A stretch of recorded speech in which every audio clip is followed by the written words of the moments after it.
Welcome to Stories of Slavery. In today's episode, we travel back to 1858 and step into the life of Daniel Cross, a man made to witness the sale of his wife and children, and whose response would carve his name into the pages of history. This is a raw and powerful account of loss, survival, and consequences that still ripple through our world today. Pause for a moment. Take a breath. Ease into the story. Before we go any further, please subscribe to our channel and drop a comment letting us know where in the world you're listening from. Your voice helps us keep these narratives alive. Let's move forward. In the spring of 1891, in a quiet town just beyond Toronto, Canada, an elderly black man drew his final breath. That man was Daniel Cross, aged 71. His hands, once strong enough to shape iron, now rested calmly upon his chest. Gathered around his bed were his wife Ruth, his 3 children, and 11 grandchildren. His final whisper to the woman he'd loved for 50 years was simple: "I found them all, Ruth. Just like I promised." Those 7 words carried a depth only Ruth could grasp. Because 53 years earlier, in a place called Natchez, Mississippi, Daniel Cross made a vow that would turn him from the most compliant slave in the region into one of the most feared figures the American South had ever known. This is not a tale about slavery alone. It's a story about what unfolds when everything is stripped from a man who now has nothing left to lose. This is the account of Daniel Cross, and what he did in 1858, events that still linger in the shadows of history. Let's journey back. Back to an era when people were traded like livestock. Back to a world where the shade of your skin decided if you'd live as a person or perish as property. Back to Natchez, Mississippi, at the core of what they called the Cotton Kingdom. Natchez stood high on a ridge overlooking the Mississippi River. In 1858, it was one of the wealthiest cities in all of America. More millionaires lived within its limits than in New York City. And every single dollar of that fortune was built upon the labor of enslaved people. The land around Natchez was dark and fertile, ideal for cotton. And in those days, cotton was king. It drove the economy of an entire nation. Northern factories turned it into cloth. Southern planters became rich selling it. And the enslaved men and women who planted, harvested, and processed it received nothing but pain in return. About 12 miles outside the city sat a plantation named Thornwood. It stretched across over 4,000 acres of prime cotton ground. At its heart stood a grand white columned mansion visible for miles. The house held 14 rooms, each decorated with furniture brought from France and England. Crystal chandeliers hung from every ceiling. Silver candlesticks lined every mantel. From the outside, Thornwood seemed like a dream.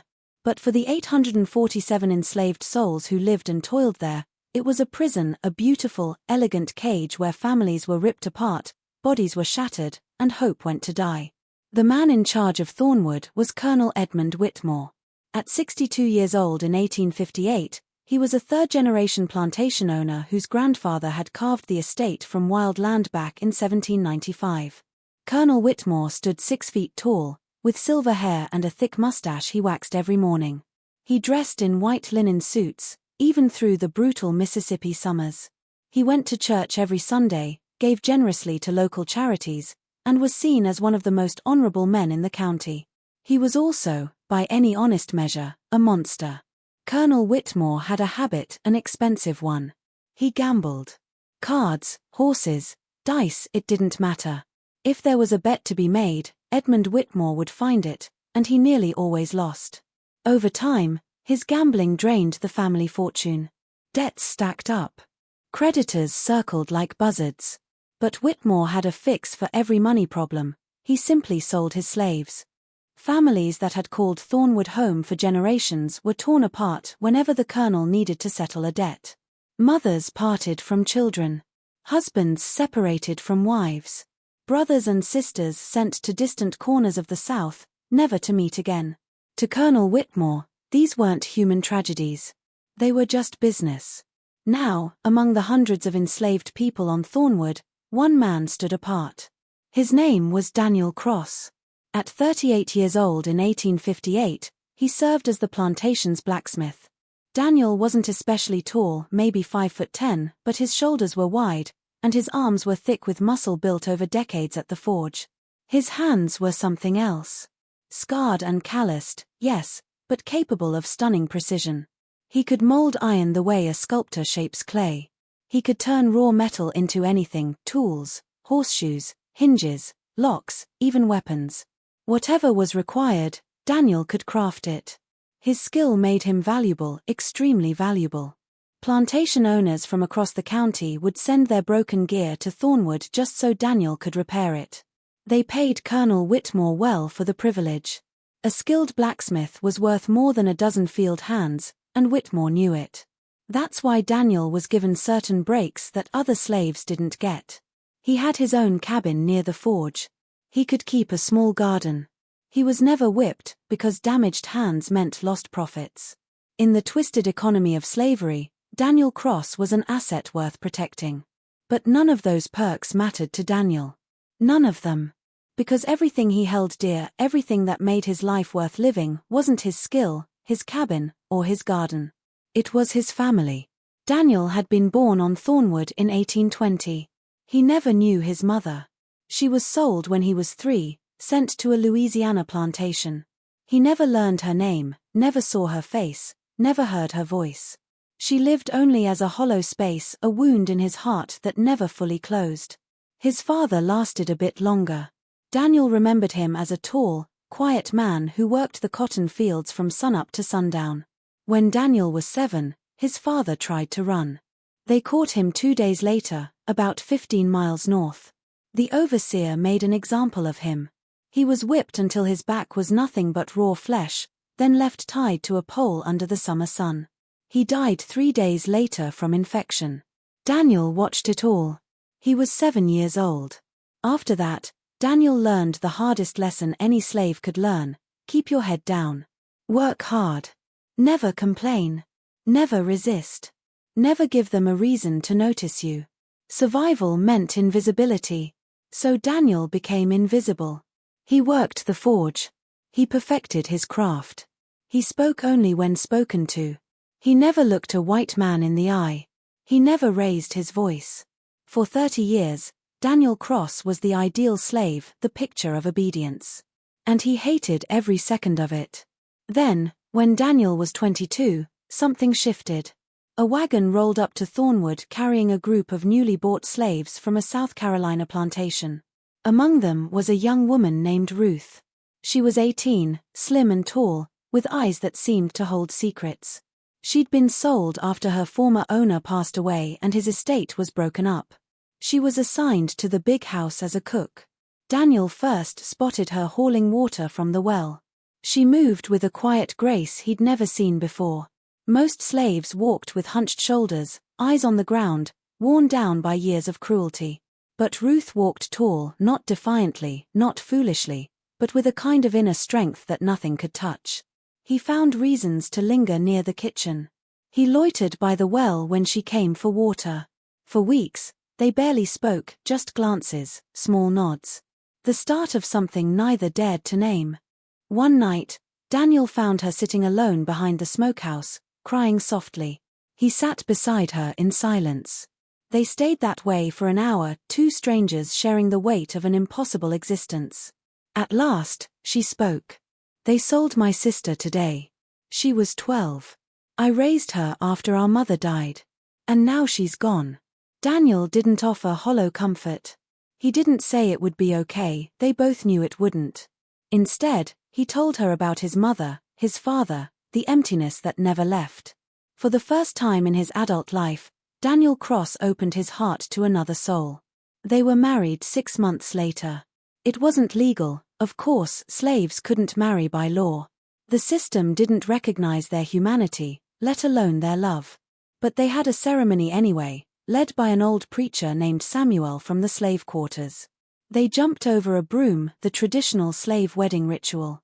They made vows to each other, "Until death or distance do us part." That's how slave marriages went, not until death, but until death or distance, because everyone knew the master could split them up at any moment. But Colonel Whitmore, for once, wasn't cruel about it. Daniel was too valuable to upset. A happy blacksmith worked better than a miserable one. So the marriage was allowed. Daniel and Ruth got a small cabin together, and for the first time, Daniel Cross knew something close to happiness. Then came the children. Samuel was born in 1843, named after the preacher who wed them. He grew up strong and serious, with his father's broad shoulders and his mother's watchful gaze. From age 10, he worked the cotton fields. Even a blacksmith's son wasn't spared from harvest. But every evening, he'd come to the forge and watch his father work, learning the secrets of fire and metal. Eliza arrived next in 1846. She was a gentle soul, quick to smile, slow to anger. She helped her mother in the big house kitchen, learning to cook the elaborate meals the Whitmore family demanded. She had a gift for it. Her biscuits were so light they seemed to float. Her pies earned praise even from the mistress, who rarely praised anything. And then there was Benjamin. Little Benjamin, born in 1851. He came into the world the same night the mistress gave birth to her youngest son. 2 babies born hours apart, one in the big house, one in the slave quarters. One destined to inherit thousands of acres and hundreds of people, the other destined to be property himself. Benjamin was the light of Daniel's life. Where Samuel was serious and Eliza was gentle, Benjamin was pure joy. He laughed constantly. He asked 1,000 questions a day. He followed his father everywhere, fascinated by the sparks flying from the forge, the hiss of hot metal hitting water, the magic of raw iron becoming useful tools. Daniel would hold him on his knee and tell stories, not of Africa, because Daniel had none to tell. His family had been in America for generations, their homeland forgotten, their history erased. But he told stories of hope, of a place up north where black people were free, of a future that could be different from the past. For 16 years, Daniel built his life around his family. Every swing of his hammer, every hour at the forge, every act of obedience and submission, it was all for them. He would protect them. He would keep them together. He would make sure that what happened to his mother and father never happened to his wife and children. He believed that if he was good enough, obedient enough, valuable enough, they'd be safe. He was wrong. The morning of March 14, 1858, began like any other. Daniel woke before dawn, kissed Ruth's forehead, and walked to the forge. The fire was already burning, fed by the young apprentice who slept in the corner. Daniel started his work, shaping a new axle for a plantation wagon. The steady clang of hammer on metal filled the air. The sun rose. The day moved on. Around mid-morning, a wagon pulled up to the main house. Daniel noticed it from a distance but thought nothing of it. Wagons came and went all the time, deliveries, tools, supplies. Then he heard the screaming. Ruth's voice. He knew it instantly, knew it in his bones, the way a man knows his own heartbeat. And it wasn't anger or pain, it was terror. Pure, absolute terror. Daniel dropped his hammer and ran. He ran faster than he'd ever run, heavy boots pounding the dirt path, lungs burning. The sound grew louder as he neared the main yard, more voices now, children crying, men shouting. When he reached the yard, he saw a scene that would sear itself into his memory forever. Ruth was on her knees in the dirt. A white man Daniel didn't recognize held her by the hair, dragging her toward the wagon. She clawed at the ground, screaming, fighting with everything she had. But she was small, and he was strong, and it didn't matter, it never mattered. Samuel was already in the wagon, hands bound with rope. Blood ran down his face from a gash above his eye. He'd fought, of course he'd fought. He was his father's son, but 3 men had beaten him down. Now he slumped against the wooden slats, barely conscious. Eliza stood frozen near the kitchen door, apron still tied. 2 men moved toward her. She wasn't screaming or crying, just staring, face blank with shock, her mind unable to process what was happening. And Benjamin, little Benjamin, was in the arms of another white man, squirming and crying, reaching out toward the chaos, calling for his mother, calling for his father. Daniel didn't think. He didn't plan. He just charged. He made it 3 steps before the first overseer tackled him. Then another, then another. It took 5 men to bring Daniel Cross down, 5 men to hold him while he thrashed and roared like a wounded animal. They pressed his face into the dirt. They drove knees into his back. Someone hit him with something hard, and for a moment, the world went grey. When his vision cleared, Colonel Whitmore stood over him. The colonel was smoking a cigar, looking down at Daniel the way a man might study a mildly interesting bug. "Now, Daniel," Whitmore said, calm and reasonable. "You're far too valuable to lose. I've invested a lot in your training. Your skills bring this plantation serious money. So I'll overlook this little outburst, but you need to understand something."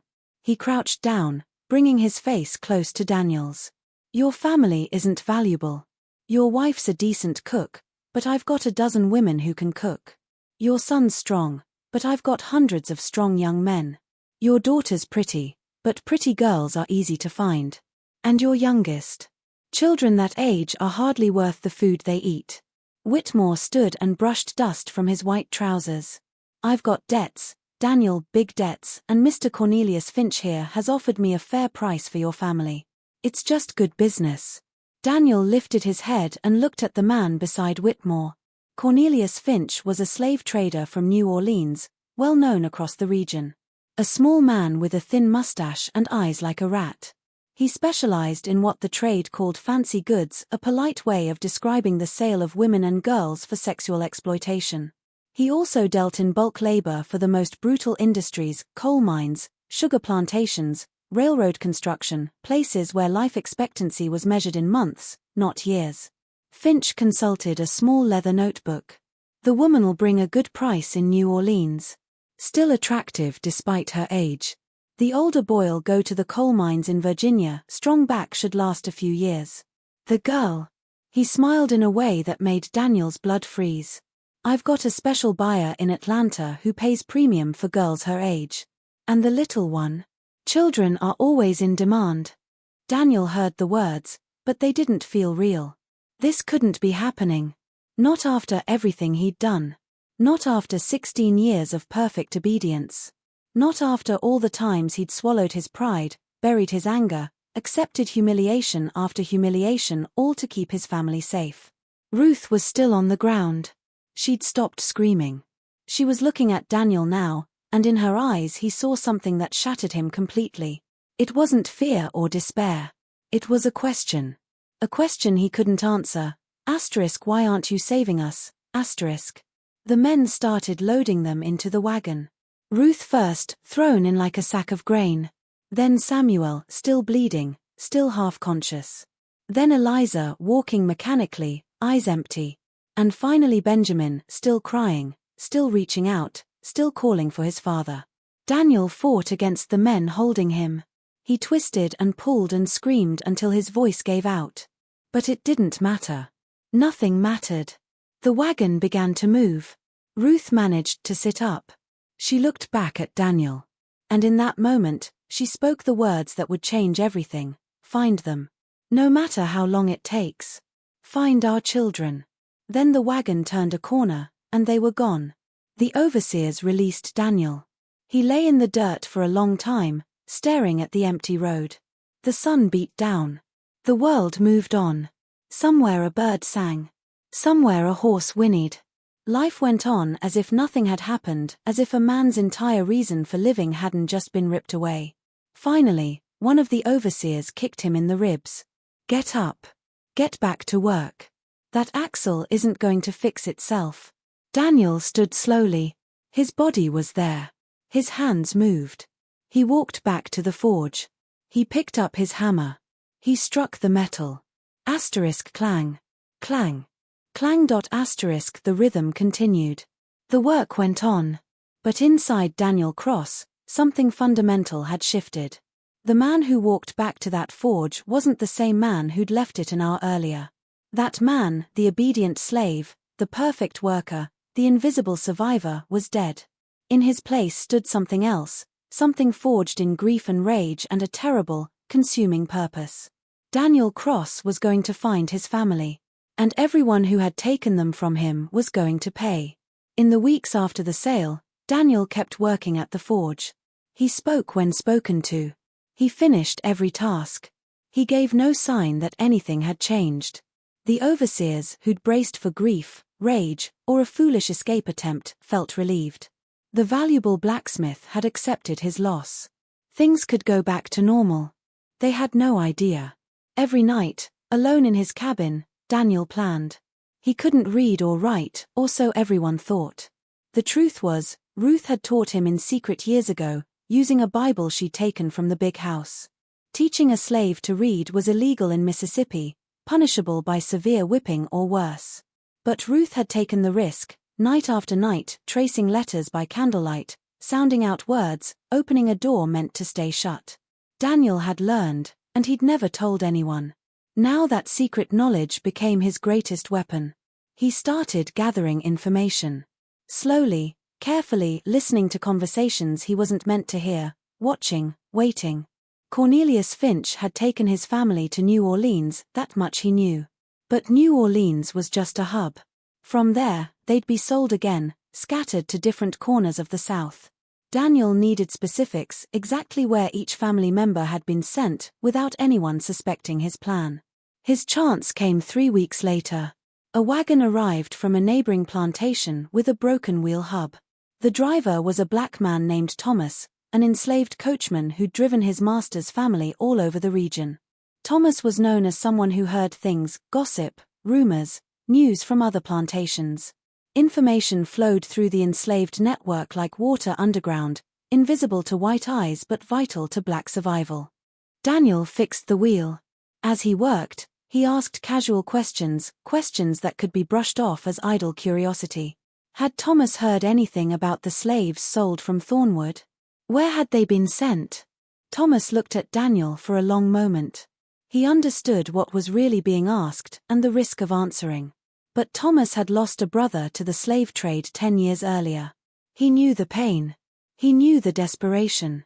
So he spoke. Ruth had been sold to a place in New Orleans called the Magnolia House, a high-end brothel in the French Quarter catering to wealthy white men. Women there rarely lasted long. Abuse, disease, despair, they usually killed them within a few years. Samuel had been sold to the Harrison Mining Company in Virginia. Coal mines, backbreaking work in dark tunnels, breathing poisonous air, facing cave-ins and explosions. Life expectancy for a slave in the coal mines was 3 to 5 years. Eliza had been bought by a judge in Atlanta named Cornelius Brandt. Thomas didn't say more, but his eyes said enough. Everyone knew what men like Judge Brandt wanted with young girls. And Benjamin. Little Benjamin had been sold to a family in Vicksburg, Mississippi, a planter named Marcus Webb, who'd bought him as a companion for his 19-year-old son. A living toy. A punching bag. An object for casual cruelty. Daniel memorized every detail, every name, every place. And when Thomas left, Daniel returned to his forge with a new fire burning inside him. He now knew where his family was, 4 different locations, for different states, hundreds of miles apart. An impossible task for any man, an impossible task for a slave who couldn't travel freely, had no money, no resources, no allies. But Daniel Cross wasn't any man. And he had one advantage nobody suspected: he knew how to make things anything, including the tools he'd need to wage a one-man war against the system that had destroyed his family. Over the next 6 months, Daniel worked in secret. During the day, he did his usual jobs: horseshoes, tools, wagon repairs, everything Colonel Whitmore expected. But at night, by the dim light of his forge, he created other things. A knife, thin and deadly, made to fit inside the hollow handle of his favorite hammer. He could carry it anywhere without suspicion. A set of lockpicks, forged from scrap metal, able to open any lock he'd ever seen. He'd spent years repairing locks for plantation owners. He knew their weaknesses intimately. Keys, master keys copied from originals that passed through his forge for repair. Keys to sheds, storage buildings, the big house itself. A length of chain with deliberately weakened links. It looked like regular chain, but it could be broken with one sharp pull. And something special, something he worked on only in the darkest hours, when he was sure no one would see. Daniel was preparing for war. But weapons weren't enough. He also needed information: the routes between plantations, the schedules of patrols, the safe houses along the Underground Railroad, the contacts who could help a fugitive slave disappear. For this, he reached out to the invisible network among the enslaved. A whispered word here. A meaningful glance there. Slowly, carefully, he gathered intelligence. An old woman in the laundry had a cousin in Memphis who knew a conductor on the railroad. A field hand had once escaped and been caught, but before capture, he'd learned paths through the swamps. A house servant had overheard the master discussing the reward system for fugitives, revealing how the hunters operated. Piece by piece, Daniel built a map not on paper, which could be found, but in his mind. Routes, contacts, safe houses, danger points all committed to perfect memory. By September 1858, he was ready. September 12th was a moonless night. Daniel had chosen it carefully. Darkness would be his ally. He'd also chosen it because Colonel Whitmore would be away attending a horse race in Vicksburg. The overseer in charge, a drunk named Patterson, was usually unconscious by 9. At midnight, Daniel made his move. First, he went to the slave quarters, not all of them, just the cabins of people he trusted. 23 men and women who'd been waiting for this moment. Daniel had recruited them carefully over the past months. Some had lost families to sales. Others just couldn't bear another day in chains. All understood the risks. If caught, they'd be tortured and killed. But they also knew that some things were worth dying for. Using his copied keys, Daniel unlocked the main storage shed. Inside were supplies they'd need: food, blankets, tools. They moved silently, loading what they could carry. Then Daniel walked to the stables. He didn't take the horses, that would be too obvious. But he did something else. He opened the hay barn door and used his forged tinder to start a small fire in the back corner.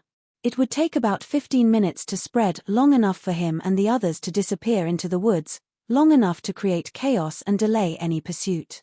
The fire caught. Orange flames licked at the dry hay. Daniel watched for just a moment, then turned and ran.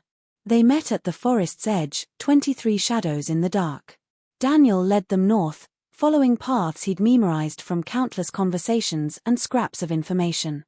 They moved quickly but carefully, avoiding roads, sticking to streams and gullies where dogs would lose the scent. By dawn, they were 12 miles from Thornwood. Behind them, smoke still rose from the burning plantation.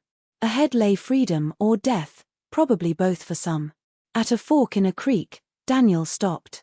The others looked at him expectantly. "This is where we separate," he said quietly. "The railroad contacts are 2 miles north. They'll take you to the next station, then to the border. Don't stop. Don't hesitate. Don't look back." An old woman named Harriet stepped forward.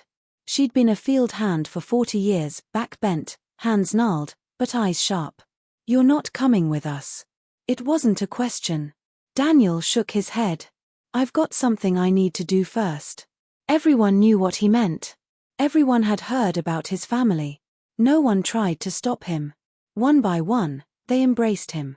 Then they vanished into the darkness, heading north toward Canada, toward freedom, toward a new life Daniel had made possible. Daniel watched them go. Then he turned south. Everyone expected a fugitive slave to run north. That's where freedom lay. That's where the Underground Railroad led. Every patrol, every slave catcher, every bounty hunter would be looking north. No one would expect him to go south, deeper into slave territory, closer to the heart of the system that had destroyed his family. That was exactly why he did it. Daniel Cross wasn't running away. He was running toward something. Toward Ruth in New Orleans. Toward Samuel in Virginia. Toward Eliza in Atlanta. Toward Benjamin in Vicksburg. Toward the men who'd taken everything from him. And toward a reckoning that would echo through history. The journey from Mississippi to New Orleans covered about 300 miles. For a white man on horseback, it might take 5 days. For a fugitive slave on foot, moving only at night, avoiding every road and town and farmhouse, it was nearly 3 weeks. Daniel moved like a ghost through the Louisiana wilds. He'd learned to read the land the way others read books: stars for direction, animal behavior for warnings, soil texture for paths. He ate what he found: berries, roots, the occasional rabbit caught in a vine snare. He slept during the day in thickets, hollow logs, or abandoned buildings, always with one eye open, always ready to run. Reward posters appeared within a week of his escape. Colonel Whitmore offered $5,000 for Daniel's capture, the largest bounty in Mississippi history. The posters described him in detail: age 38, height 5'10", muscular build, scarred hands, skilled blacksmith. They warned he was dangerous, possibly armed. They authorized deadly force if needed. Daniel saw one nailed to a tree near Baton Rouge. He stood in the shadows and read his own description, his own price. $5,000, more than most white families earned in a decade. Every bounty hunter, every slave catcher, every poor farmer chasing easy money would be hunting him. He smiled grimly and kept moving south. On October 3, 1858, Daniel Cross reached New Orleans. The city overwhelmed the senses even from the outskirts. The smell of the river mixed with cooking spices, rotting garbage, and something sweet that might have been flowers or decay. Music, shouting, and clattering carriages filled the air at all hours. And the people, thousands upon thousands, white and black and everything between, crowded streets so narrow that buildings seemed to lean toward each other like gossiping neighbors. New Orleans was the largest slave market in the United States. Tens of thousands of enslaved people passed through its auction houses every year, bought and sold like livestock. But it was also a city where free black people lived, worked, and owned businesses, a city where a black man could walk without immediate suspicion as long as he looked like he belonged. A city where Daniel could vanish into the crowd while searching for Ruth. He found work at a blacksmith shop in the Faubourg Marigny neighborhood, owned by a free black man named Jean-Baptiste Messier. Daniel introduced himself as a freedman from Virginia, traveling south for work. His skills spoke for themselves. Within a day, Messier hired him. For 2 weeks, Daniel worked at the shop and gathered information. He asked careful questions about the city's layout, businesses, and underground economy. He learned that the Magnolia House sat in the French Quarter on a quiet street near the river, one of the most exclusive establishments of its kind, catering to wealthy planters, politicians, and businessmen. The women there were kept under close guard. They were valuable property, not to be damaged or lost. He also learned that the Magnolia House had a back entrance for deliveries, and for removing women too sick or broken to be profitable. This entrance was guarded by a single man between 2 a.m. and 5 a.m., when business was slowest. On the night of October 17, Daniel made his move. He approached the back entrance at 3 a.m., carrying a bag of tools from the shop. He walked with the confident stride of a man who belonged, a delivery man, a repairman. Nothing unusual. The guard, a heavy-set white man with a pistol on his hip, looked up as Daniel approached. "Delivery," Daniel said, holding up the bag. "Lock needs fixing on the 3rd floor. Madam sent for me." The guard frowned. "Nobody told me about any delivery." Daniel shrugged. "You want to wake Madam and ask her? Be my guest." "But she wasn't happy about that lock, said it's been broken a week and nobody's done nothing." The guard hesitated. Waking the madam over something trivial could cost a job or worse. After a long moment, he stepped aside. "Make it quick." Daniel nodded and walked through the door. Inside, the Magnolia House was dark and quiet. Clients had gone home. Women were locked in their rooms. Daniel moved silently through the corridors, checking each door, listening for any sound that might tell him where Ruth was held. He found her on the 2nd floor. The door was locked, but locks had never been a problem for Daniel. He pulled out his picks and got to work. 30 seconds later, the mechanism clicked open. The room was small and bare, a narrow bed, a wash basin, a single window with iron bars. On the bed, curled into a ball, was Ruth. She'd aged 10 years in 6 months. Her hair, once thick and black, was streaked with gray. Her face was gaunt, cheeks hollow. Her arms bore bruises in various stages of healing. She was so thin he could see her ribs through her worn cotton shift. But when she opened her eyes and saw him, something sparked back to life, something that had been dying slowly in that room for months. "Daniel." Her voice was barely a whisper. She thought she was dreaming. She'd dreamed of him so many times, dreamed of rescue, of escape. And every time, she woke to find herself still trapped in this nightmare. But Daniel was real. He crossed the room in 2 strides and gathered her into his arms. "I came for you," he said. "Just like you told me to." Ruth began to cry, silent tears, because even now, she knew better than to make noise. Daniel held her and let her cry, feeling her body shake against his, feeling the bones beneath her skin, feeling the weight of everything she'd endured. But there was no time for grief. Not yet. Can you walk? He asked. Ruth nodded. She'd crawl if she had to. She'd drag herself through broken glass to get out of this place. Daniel helped her to her feet. He wrapped his coat around her shoulders. Then he led her back through the corridors, past the sleeping guard who hadn't heard a thing, out the back door, and into the New Orleans night. They were 2 blocks away when the Magnolia house exploded into flames. Daniel had left a gift behind, a small device he'd constructed at the forge, a container of whale oil connected to a slow-burning fuse. By the time anyone noticed the fire, it had spread to the upper floors. By the time the fire brigade arrived, the building was fully engulfed. 23 men died in the Magnolia house fire. The newspapers called it a tragic accident, a lamp left burning near curtains. Carelessness that cost lives. No one suspected arson. No one connected it to the fugitive slave from Mississippi. But Daniel knew. And Ruth knew. And for the rest of their lives, neither of them spoke of it. Daniel and Ruth spent 2 weeks hiding in the attic of a safe house in New Orleans, a station on the Underground Railroad run by a free black woman named Adelaide. During that time, Ruth slowly regained her strength. She ate. She slept. She began to look like herself again. But she also told Daniel what had happened to her, every detail, every horror. She told him because she needed him to understand.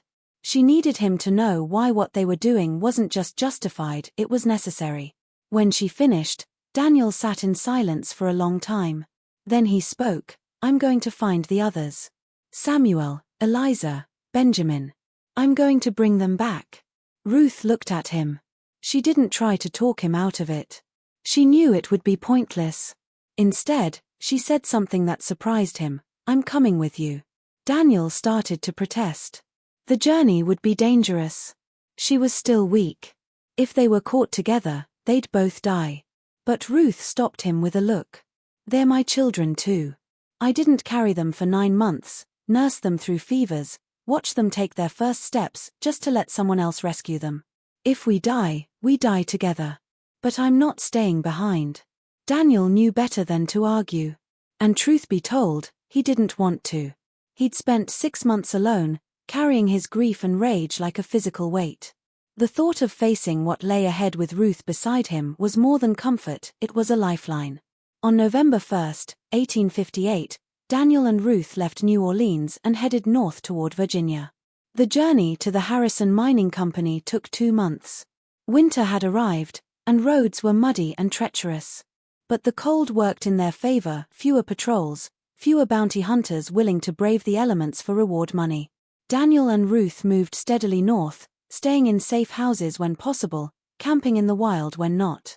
They reached Richmond, Virginia, in late December.